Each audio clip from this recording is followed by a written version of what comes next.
David was anointed. We are here to talk about a little bit about anointing. At what age was he anointed? Any idea? We read it in Samuel, 1 Samuel, chapter 16.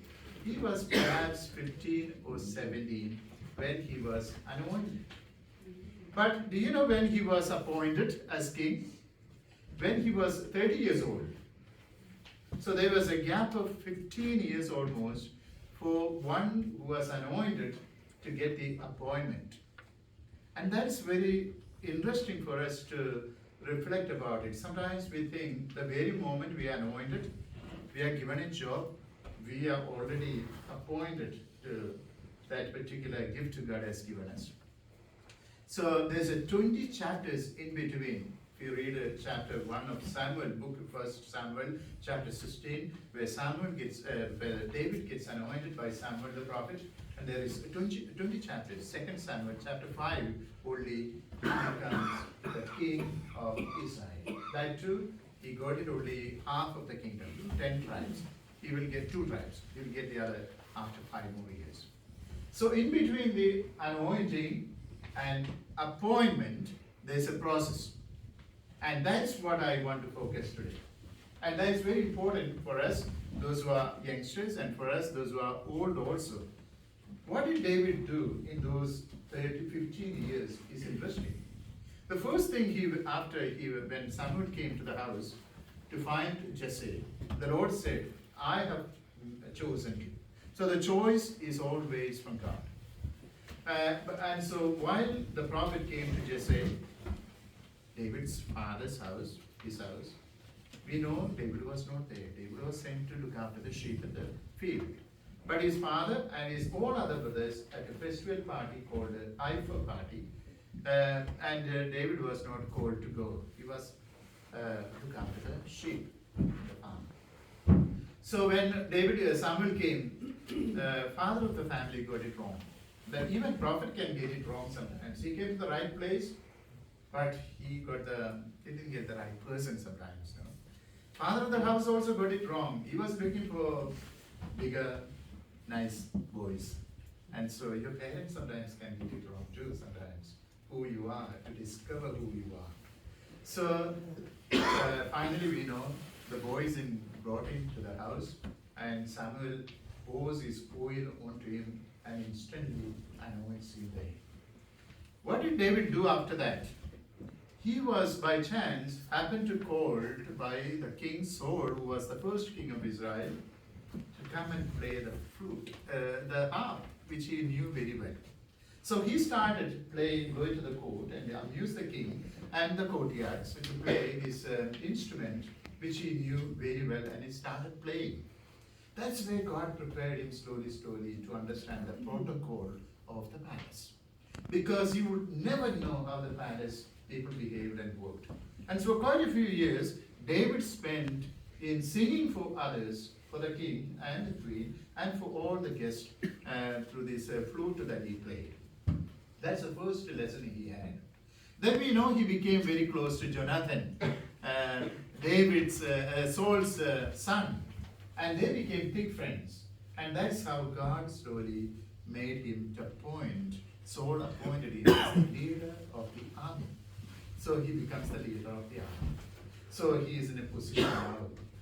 And then we know Saul was trying to kill David. He's becoming very popular.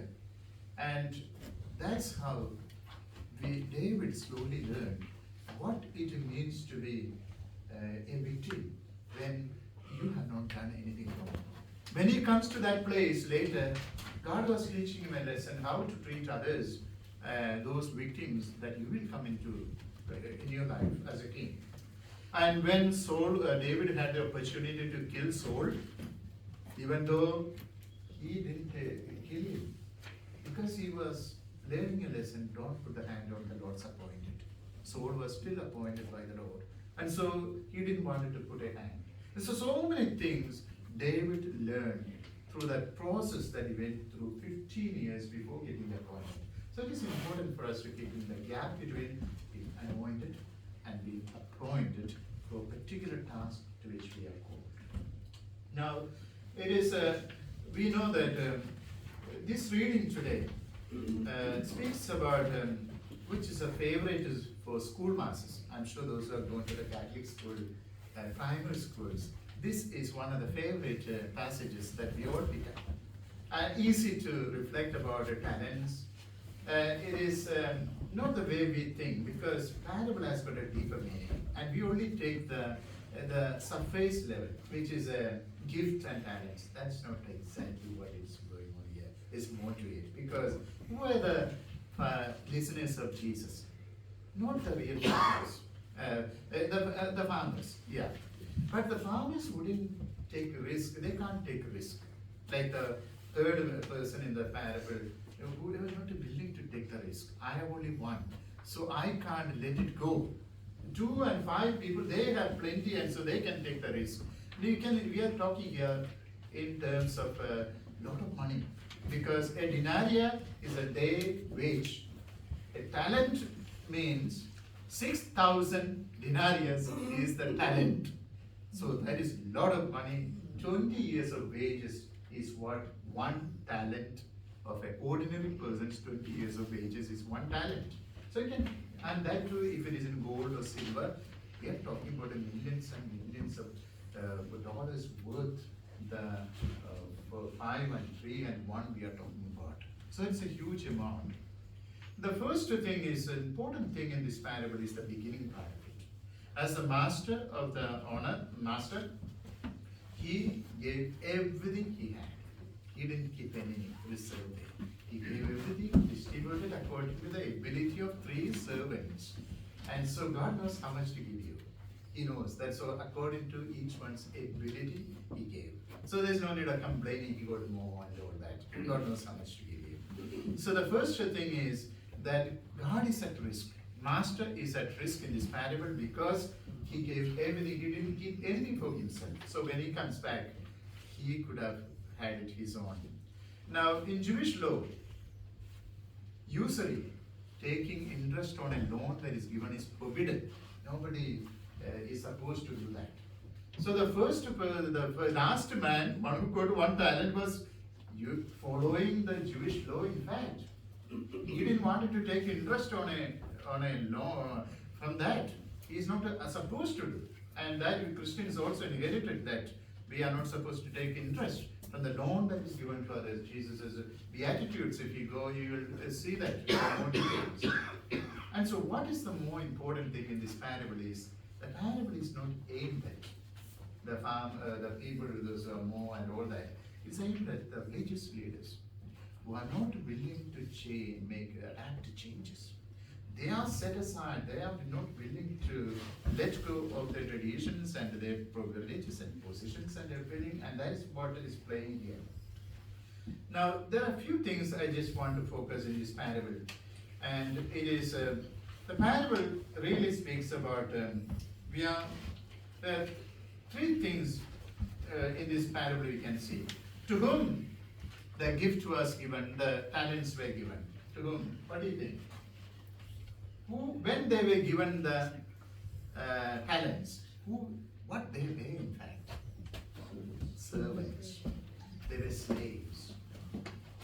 So it's very good to know, only those who start serving will be entrusted with some things from the Lord. The beginning, all 3 of them are servants in the parable. That's where the parable begins.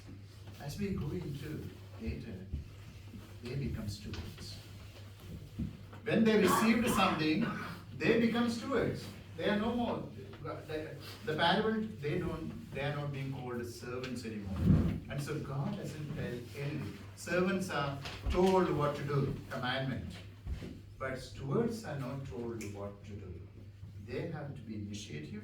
They have to use their own shrewdness, and they have to do. God doesn't tell. He doesn't give details. Anything. He doesn't tell what to do with it. That's absent in the parable. Absolutely. So once you are stewards, God entrusts you with that. We have sometimes the stage mentality that I'm not here for service.